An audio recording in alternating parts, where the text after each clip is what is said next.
I pull into the gravel driveway at Martin's High Point Orchard just as the sun dips below the tree line, turning the barn's string lights into fuzzy golden orbs against the October dusk. The parking lot is already half full with cars I don't recognize, sleek sedans that belong to the investor crowd my sister Kendra has been courting for months. Country music drifts from the open barn doors, something twangy about pickup trucks and Friday nights. My stomach clenches. I'm late to my own son's 13th birthday party. 6 months of overnight shifts at the warehouse, every Thursday and Saturday from 10 until 6 in the morning, all to scrape together enough money for the camera I gave him this morning. A professional DSLR with interchangeable lenses, the kind Silas has been circling in YouTube reviews for 2 years. I gave it to him before school, barely able to keep my eyes open, but the look on his face had been worth every hour of lost sleep. I hurry toward the barn, scanning the grounds, hoping to catch him testing it out in this lighting. I can already picture him, one eye squinted against the viewfinder, completely absorbed in his own world. The barn looks like something from a magazine spread. White tablecloths, mason jar centerpieces stuffed with wildflowers, a dessert table that probably cost more than the camera I bought. This isn't a kid's birthday party. This is a showcase, another opportunity for Kendra to parade the Martin family brand in front of people with money. I spot Silas near the entrance before he sees me. My breath stops. He's ghostly pale, his left arm encased in a fresh white plaster cast that practically glows under the lights. Sweat beads across his forehead despite the cool evening air. His eyes have that unfocused glaze I recognize from the one time he had his wisdom teeth removed early, when the dentist sent him home with painkillers that made him sway on his feet. I'm moving before I think. Silas, baby, what happened? He turns toward my voice, and the relief that floods his face nearly breaks me. But before I can reach him, Kendra materializes between us like she's been waiting for this exact moment. Lindsay! Finally. Her smile is wide and bright and completely wrong. Her fingers dig into Silas's right shoulder, the uninjured one, hard enough that I see him wince. We were starting to think you'd missed the whole thing. I try to step around her. Silas, are you okay? He's fine. Kendra's voice drops to a hiss, her lips still curved in that pageant smile. Stand up straight, Silas. Mr. Hendricks from the development group is watching. He just got out of the emergency room 2 hours ago. The words come out sharper than I intend. He should be home in bed. It was just a clumsy accident on the hayride. Kendra waves her free hand dismissively, but her grip on Silas tightens. Nothing that should ruin his special day. Right, sweetie? Silas doesn't answer. His good hand trembles at his side. Lindsay Marie? Is that what you're wearing? My mother's voice cuts through the music. Sylvia Martin appears beside Kendra, wearing a cream sweater set that probably costs more than my monthly utilities. Her eyes rake over my work jeans, my flannel shirt with the frayed cuffs. You look like the hired help, she says, her voice pitched low but sharp enough to draw blood. We have investors here tonight, people who are considering putting serious money into this venue, and you show up looking like you just rolled out of a barn. The irony of that statement, given our current location, would be funny if I didn't feel like I might vomit. Mom, Silas is hurt. He needs to go home. What he needs, Kendra says, her smile never wavering, is to enjoy his party like a normal teenager instead of being coddled. Over Kendra's shoulder, I see Brock swagger through the crowd in his varsity jacket, the number 16 glinting on his back. He's laughing with a group of his football friends, all of them holding red Solo cups. When he spots Silas, his grin widens. He leans in close to Silas's ear. I can't hear what he says, but I see my son flinch, see the way his eyes drop to the floor. Then Brock says, louder, pathetic that you need pain meds just for a broken arm, dude. Something cold and sharp lodges itself behind my ribs. I watch Kendra raise her hand to fix Silas's hair, a gesture that should be maternal and kind. But Silas jerks back like she's about to strike him. His whole body goes rigid, protective, terrified. The noise of the party fades to a dull roar in my ears. That wasn't a reflex. That was recognition. My mother is still talking. Something about professionalism and family image, but I'm not listening anymore. I'm watching my sister's hand hover near my son's face. I'm watching the way her thumb and forefinger pinch together, just slightly, a silent threat. I'm watching my son's eyes plead with me to understand something he can't say out loud. This was no hayride accident. I need to use the restroom, I hear myself say. My voice sounds distant, mechanical. I'll be right back. Kendra's smile sharpens. Don't take too long. We're cutting the cake soon. I walk toward the main house on legs that don't quite feel like my own, leaving my mother mid-sentence about dress codes and family loyalty. Inside the house, I lock myself in the downstairs bathroom and grip the edge of the sink. My reflection stares back at me, all calloused hands and tired eyes and a lifetime of keeping the peace. But peace isn't supposed to leave bruises. Peace isn't supposed to make a 13-year-old boy flinch away from his own family. I turn on the faucet to cover the sound and pull out my phone with shaking hands. Tabitha answers on the second ring. I need you, I whisper. Something's wrong. Something's really wrong. Tabitha grabs my elbow the second I step out of the bathroom, her fingers urgent against my skin. She doesn't say anything, just jerks her head toward the back of the barn and starts walking. I follow without question because Tabitha Miller doesn't panic, not when the tractor caught fire last summer, not when that wedding party got food poisoning from the caterer. Never. But her jaw is locked tight now, tendons standing out in her neck. She pulls me into the supply closet where we keep the extra chairs and tablecloths, the smell of cedar and dust thick in the cramped space. The music from the party is muffled here, reduced to a bass thump that vibrates through the walls. I saw it happen. Her voice comes out rough, like she's been swallowing gravel. I saw Brock corner Silas by the cider press. Not the hayride, the industrial press near the loading dock. My stomach drops. When? This afternoon, around 4. She swipes at her face with the back of her hand. I was doing inventory in the storage barn. Heard something metal smashing on concrete. Loud. Really loud. The cast. The painkillers. The way Silas flinched when Kendra raised her hand. I need to see the cameras. Tabitha blinks. What cameras? The security system. Dad installed it 2 weeks ago. I'm already moving toward the door, but she catches my arm. Lindsay, your dad didn't tell anyone about cameras. He installed them because he thought Brock was stealing equipment to sell. The words taste bitter. 4K resolution. Motion activated. He didn't want Kendra to know he was watching her son. Tabitha's expression shifts from confusion to something darker. Server room? I nod. The server room is tucked behind Dad's office in the main house, a glorified closet where he keeps the computer that runs the sound system and handles the venue bookings. I use the key from under the mat because of course they still keep it there, same spot it's been since I was 12. My hands shake as I lock the door behind us. The monitor wakes up with a tap, password already saved because Dad can never remember his login credentials. The security software opens to a grid of camera feeds, 12 different angles of the property. I scroll back through the timeline, searching for 4 o'clock. There, camera 7. Wide-angle view of the loading dock area where the massive cider press sits, all steel and mechanical jaws designed to pulp 200 pounds of apples per hour. Silas walks into frame. He's holding the camera, my camera, the one I gave him this morning, close to his face, checking a setting on the lens. My throat closes. Brock appears from the left side of the screen, moving fast. He's talking, but there's no audio on these feeds. Silas turns, lowers the camera, and holds it closer to his chest. Protective. Brock lunges, grabs the strap. Silas tries to hold on. The strap snaps. Brock yanks the camera away. For 1 second, I think maybe he's just teasing. Maybe this is all a misunderstanding. Then he raises it above his head and slams it down on the concrete loading dock with both hands. The camera explodes. Pieces of black plastic and glass scatter across the frame. 6 months of night shifts. Every Thursday and Saturday. Every missed dinner with Silas. Every morning I came home too exhausted to do more than collapse on the couch. Destroyed in less than 2 seconds. Silas drops to his knees, reaching for the pieces. Brock shoves him. Not hard at first, just enough to knock him off balance.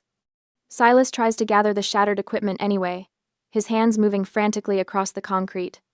That's when Brock puts his palm flat against Silas's shoulder and pushes, really pushes, driving my son backward into the steel frame of the cider press. The impact is soundless on the feed, but I hear it anyway. The crack of bone against metal, the way Silas's mouth opens in a scream that never reaches the camera's microphone. His arm bends at an angle that makes my vision blur.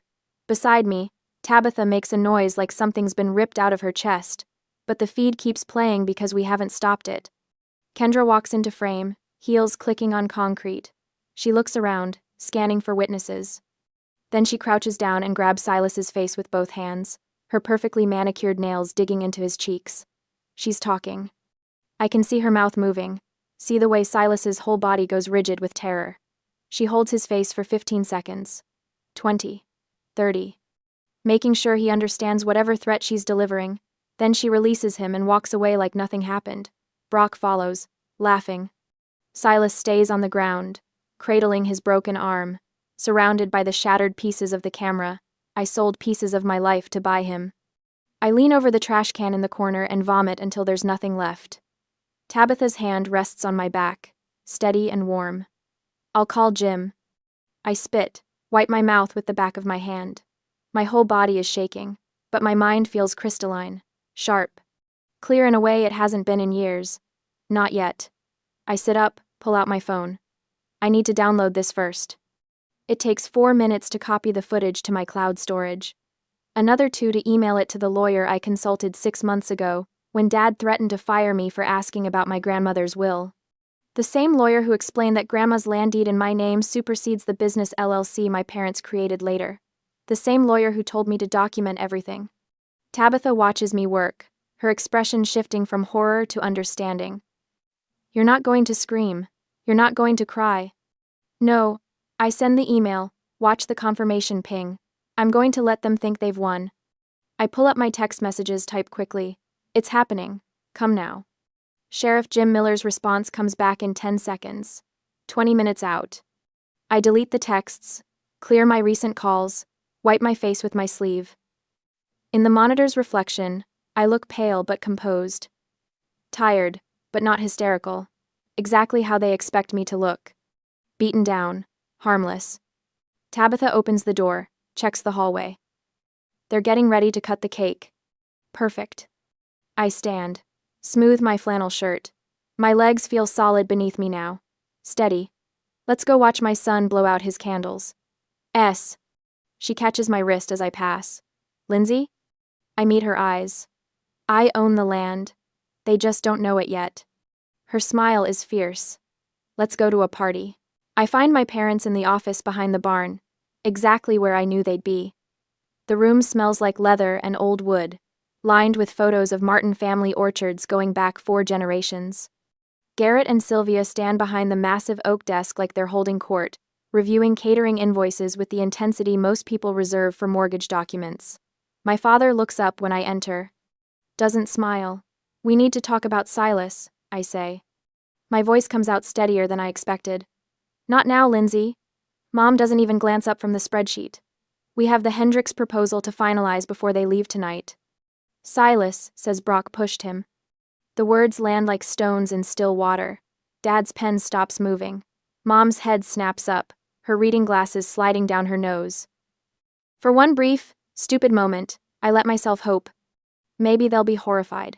Maybe they'll demand answers, protect their grandson, choose family over business for once in their lives. Garrett leans back in his chair, fingers steepled. That's a serious accusation. I know. Based on what, exactly? Mom's voice has that tight quality I remember from childhood. The tone that preceded lectures about not embarrassing the family. The ramblings of a 13-year-old hopped up on emergency room painkillers? My jaw clenches. Based on what my son told me. Your son, Dad says, each word deliberate, broke our industrial cider press this afternoon during one of his clumsy episodes. Do you have any idea what that machine costs? The floor seems to tilt beneath my feet. What? Silas was messing around near the equipment. Mom removes her glasses, sets them on the desk with careful precision.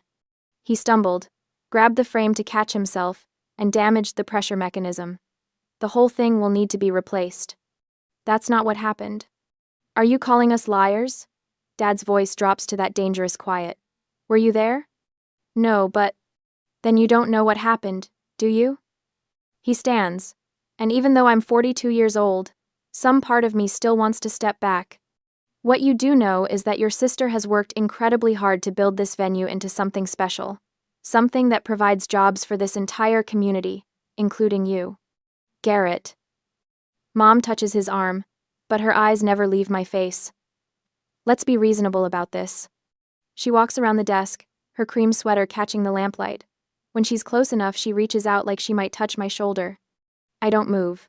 Lindsay, sweetheart. We understand you're protective of Silas. That's natural. Her voice has gone soft, almost kind. It makes my skin crawl. But you need to understand the position you're putting us in. Brock is about to sign with a Division I program. The family has invested thousands in his training, his prospects. These accusations could ruin everything he's worked for. What about what Silas has been through? Silas has a broken arm that will heal in 6 weeks. Dad's back at the desk, writing something on the invoice. Brock's football career won't recover from assault allegations, true or not. The overhead light flickers. Outside, someone laughs, high and bright. The cider press damage is going to cost about $5,000 to repair. Dad doesn't look up from his writing. We'll dock your wages $1,000 for the next 5 months to cover it. Consider it a family discount. My mouth goes dry. You can't be serious. Completely serious. Now he meets my eyes. And Lindsay, if you continue spreading these lies about Brock, we'll have to reconsider your housing situation. The threat hangs in the air like smoke. You'd evict us. The farmhouse is Martin family property, Mom says gently, like she's explaining simple math to a child. We've let you stay there at a significantly reduced rate because you're family. But if you're going to jeopardize the business, create hostile working conditions, make false accusations against your nephew. She trails off, the implication clear. For years, they've made me believe that piece of paper in my safety deposit box was worthless without their money to pay the taxes, their business to maintain the structures. They've gaslit me into thinking I'm a guest in my own inheritance. Something inside me goes very still. They're not angry because I'm wrong. They're angry because I'm right, and they don't care. These people aren't my parents, not in any way that matters. They're business partners who view Silas and me as line items on a balance sheet, liabilities to be managed and minimized. Garrett Martin and Sylvia Martin, LLC holders, protecting their investment. The realization doesn't hurt as much as I thought it would. Maybe because somewhere deep down, I've always known. Do we understand each other? Dad's pen taps against the desk. Once, twice. I look at my mother's carefully arranged face, my father's cold certainty. I think about Silas standing in the barn with his broken arm and his haunted eyes, about Kendra's fingers digging into his shoulder, about Brock's smirk. I think about the video footage sitting in 3 separate cloud accounts, already forwarded to my lawyer, about Sheriff Jim Miller's text from 10 minutes ago, 5 minutes out. Don't tip your hand. I think about the land deed locked in my safety deposit box, the one thing my grandmother made sure they couldn't take from me. Yes, I say quietly. We understand each other perfectly. Dad nods, satisfied. Mom smiles like we've just had a productive family meeting. Good. Now go fix your hair before the cake cutting. You look like you've been through a tornado. Mom's already turning back to her invoices. Crisis managed, daughter handled. I walk out of the office, on steady legs. The party sounds drift from the barn, that same country song about Friday nights and empty promises. String lights turn the evening into something from a fairy tale, all sparkle and warmth and lies. Tabitha waits near the dessert table, catches my eye. I give her the smallest nod. Everything's ready. Kendra's voice rises above the music, calling for everyone's attention.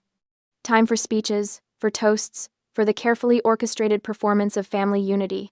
I slip into the shadows near the barn's side entrance, pulling out my phone. My hands don't shake anymore. The screen glows in the darkness, showing Sheriff Miller's location, 2 minutes away. They think they've won. Think they've successfully bullied me back into my place, back into silence and compliance and keeping the peace at any cost. They have no idea what's coming. My eyes are dry. My hands are steady. And I'm done keeping their secrets. I find Kendra near the dessert table, her wine glass catching the light as she laughs with a couple in matching cashmere. Her posture radiates victory. She thinks she's won. Good. I smooth my flannel shirt and force my shoulders to curve inward, making myself smaller, the posture of surrender. My boots scuff against the barn floor as I approach, loud enough that she turns. Kendra! My voice cracks just right. Can we talk? Her eyes narrow, calculating, then her smile widens, sharp as a blade. Of course, sis. What is it? What? I want to make things right. The words taste like copper. I shouldn't have caused a scene. Not tonight. Not with all these important people here. She sets her wine glass down with deliberate care. I'm listening. I know I embarrassed the family. I let my gaze drop to my boots, the ones Mom criticized earlier. Silas shouldn't have made such a fuss about his arm. Kids can be so dramatic, right? The lie burns coming out, but I watch Kendra's shoulders relax. Watch the predatory gleam in her eyes shift to something worse. Satisfaction. I'm glad you're finally seeing reason. She reaches out and pats my shoulder, the same crushing grip she used on Silas. You know, Lindsay, you could really be an asset to this business if you just learned to be a team player. My jaw aches from clenching. I manage a weak nod. Actually, Kendra says, her voice dropping to that syrupy tone. That means she's about to stick the knife in deeper. Since you're so eager to make amends, I have the perfect opportunity for you. I wait. Let her think I'm hanging on her every word. Mr.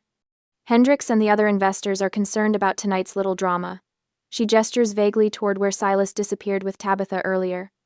They're wondering if this venue is really as family-friendly as we've advertised, if the management can handle pressure situations with grace. My heart thuds against my ribs. What do you need me to do? Take the microphone. She points toward the small stage we set up for the DJ. Get up there and apologize to our guests. Explain that you overreacted to a simple accident. Show everyone you're a team player who puts the family business first. The trap she's laying is almost beautiful in its cruelty. Get me on stage, humiliate me publicly, force me to protect Brock, and gaslight my own son in front of a crowd. The ultimate power move. I don't know if I can. I let my voice waver. Let her see my hands shake. You can. Her fingers dig deeper. Unless you want Dad to follow through on docking your pay. Unless you want to lose that little farmhouse you and Silas have been squatting in. The threat hangs between us like smoke. She doesn't know. None of them know about the cameras, the footage, the fact that Sheriff Miller is already in the building. They have no idea I own the ground they're standing on. I check my watch. 8:15. Right on schedule. Okay. I force the word out like it's being dragged from my chest. I'll do it. Kendra's smile could light the whole barn. Wonderful. Come on, let's not waste time. She practically drags me toward the stage, her heels clicking against the wood floor. I catch Tabitha's eye across the room, stationed near the projector controls like we planned. She gives the tiniest nod. Mom and Dad materialize from the crowd as Kendra leads me up the stage steps. Garrett looks smug. Sylvia looks relieved. They think I've finally learned my place. Brock lounges near the front with his football buddies, red Solo cup in one hand, his phone already out and recording with the other, probably planning to post this on every social media platform he can find.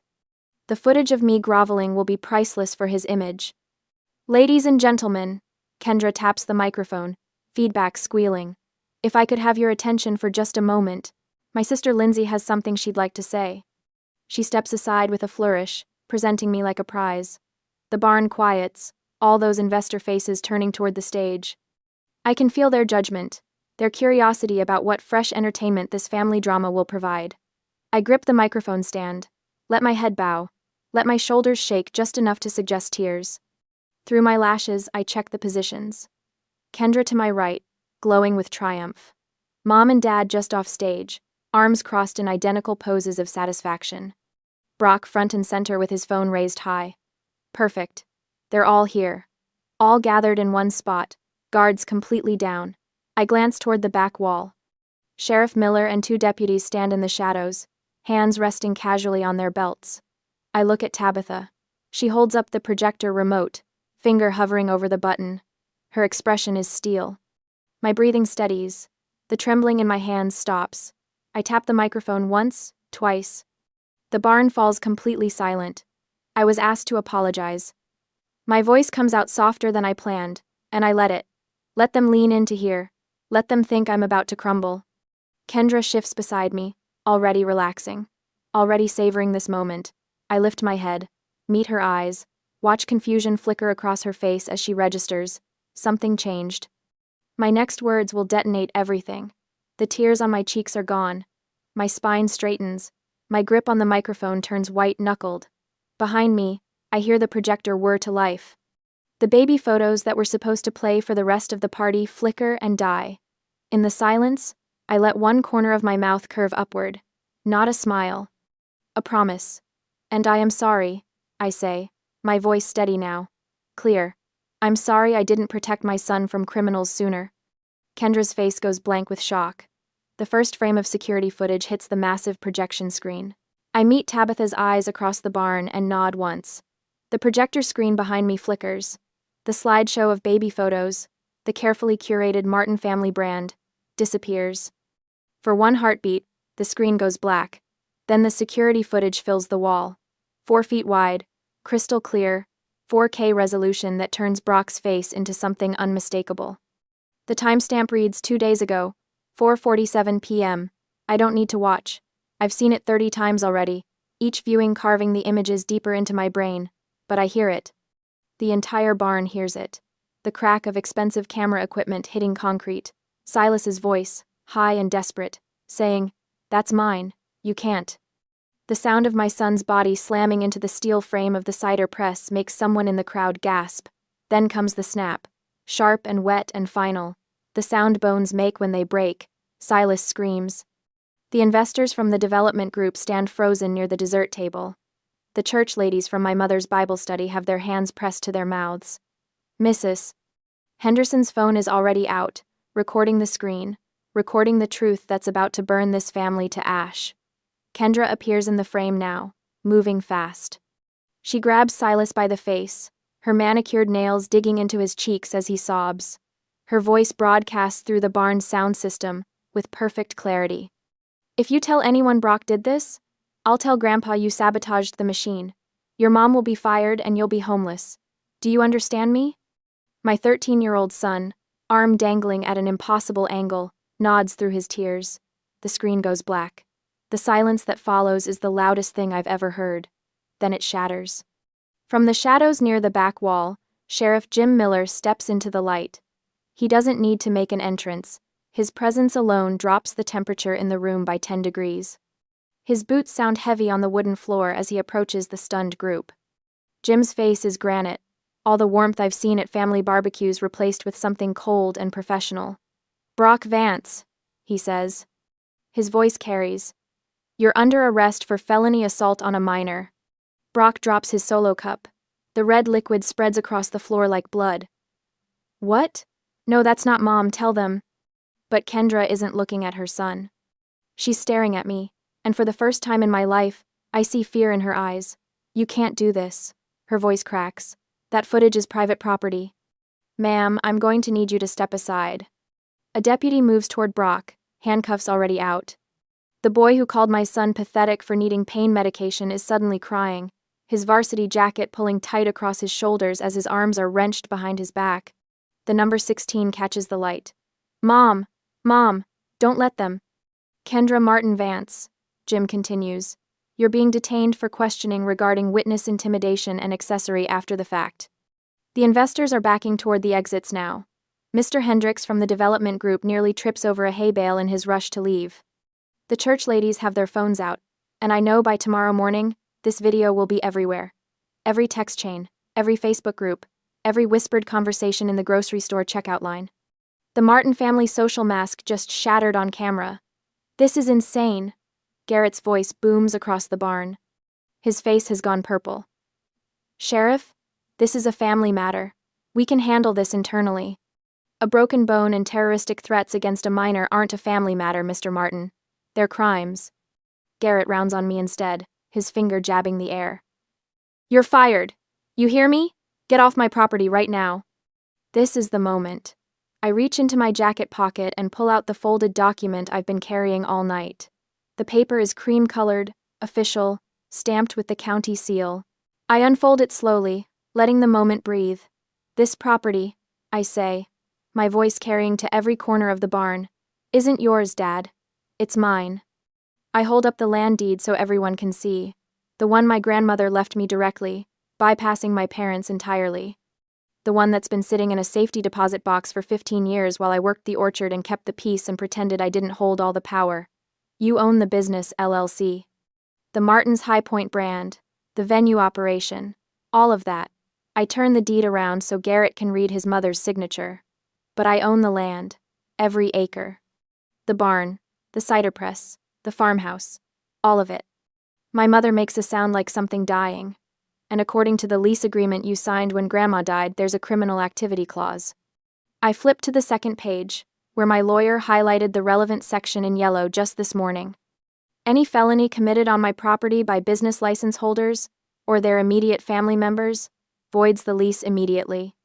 I pull the final document from my pocket.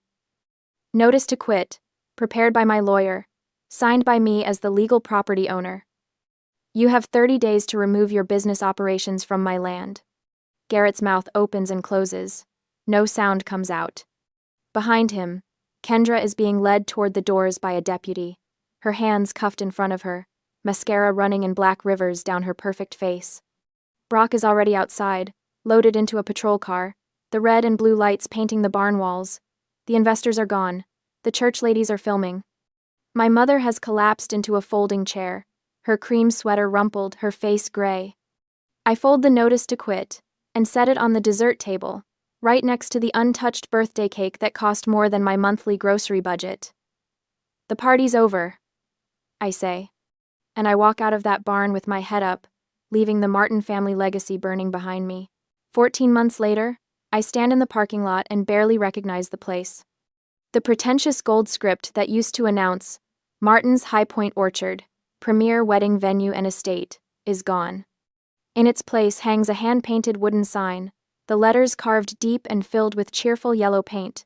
Silas's Cider Mill and Art Studio. My son chose the colors himself. Designed the whole thing, actually, during one of those quiet Sunday afternoons when the October light slants through the barn windows just right. Mom, you're blocking the contractor's truck.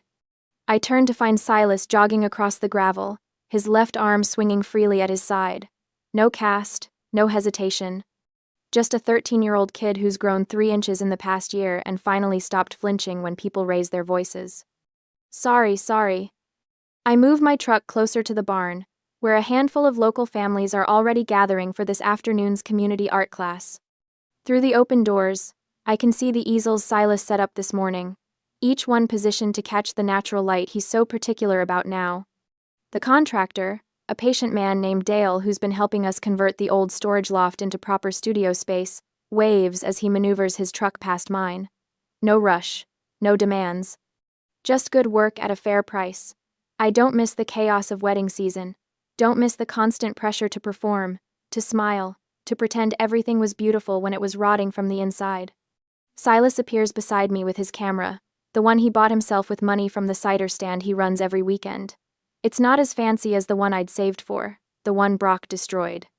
But it's his, earned through his own sweat, and Sunday mornings spent talking to customers about apple varieties and the best way to make caramel dip from scratch. The Rodriguez kids are here early, he says, already adjusting his lens settings. I told them they could start sketching the orchard while we wait for everyone else. I watch him head back toward the barn, stopping to show a shy 7-year-old girl how to hold a pencil at the right angle for shading. He's patient with her, encouraging, the way nobody ever was with him when he was learning. My phone buzzes. A text from Tabitha. Shipment of cider jugs arrived. Want me to inventory or wait for you? Go ahead. I text back. I trust you. Those words used to terrify me. Trust, delegation, letting go of control, because I'd spent so long convinced that if I didn't do everything myself, everything would fall apart. Turns out things only fall apart when you're holding them together with lies. Inside the barn, laughter echoes off the old wooden beams. Real laughter, not the polished kind that used to fill this space during wedding receptions. The kind that comes from kids concentrating on mixing paint colors and adults remembering what it felt like to create something just for the joy of it. I'm crossing toward Tabitha when I notice the envelope on the workshop table. The handwriting stops me cold. Brock's chicken scratch scrawl, the same messy letters that used to appear on birthday cards signed by the whole family, before, when we all pretended we were something we weren't. Silas sees me staring at it. It came this morning, he says quietly. Return address showed it was from him. My hand moves toward the envelope, but Silas picks it up first. He weighs it in his palm for a moment, studying the way his name is spelled wrong. Brian instead of Brian in the middle name his grandmother gave him. You don't have to read it, I tell him. I know. He walks to the workshop's old fireplace, the one we kept functional for those cold days when the studio's heaters can't quite reach the corners. A small fire crackles there now, more for ambiance than warmth. Silas tosses the letter in without opening it. The envelope catches immediately, curling at the edges. Through the transparent address window, I glimpse the opening lines before the flames consume them. Something about mistakes and second chances. Something about money, probably, given that Kendra's bankruptcy left them with nothing but legal bills and a criminal record that killed every college scholarship Brock ever had lined up.